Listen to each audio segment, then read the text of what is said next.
В аэропорту имени Ататюрка в Стамбуле во вторник вечером прогремели взрывы. По данным властей, 3 смертника сначала открыли стрельбу, а затем активировали устройство. 1 на парковке, 2 в здании международного терминала. По меньшей мере 36 человек погибли, около 150 получили ранения. По сообщениям местных изданий, среди жертв могут быть иностранные граждане.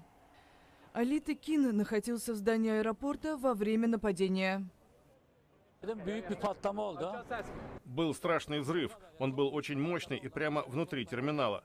Другие говорили, что там еще была стрельба, но я не слышал. Было 2 взрыва. Я слышал звук. Я был в терминале внутренних рейсов, а это все произошло в международном.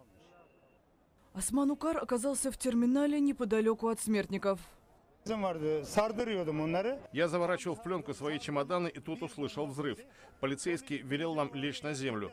Машина для упаковки багажа защитила нас от перестрелки. Они палили в полицейских, а те отвечали. Рядом с нами кого-то подстрелили. Потом мы увидели бомбу и яркую вспышку.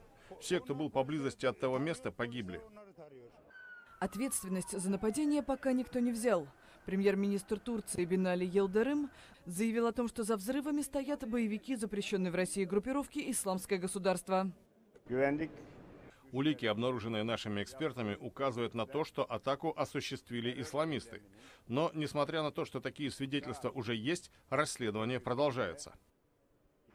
По словам премьер-министра, вылеты и прилеты возобновились уже к половине 3-го ночи по местному времени. Стамбульский международный аэропорт имени Ататюрка 3-й по загруженности в Европе. После лондонского Хитроу и аэропорта имени Шарля де Голля в Париже.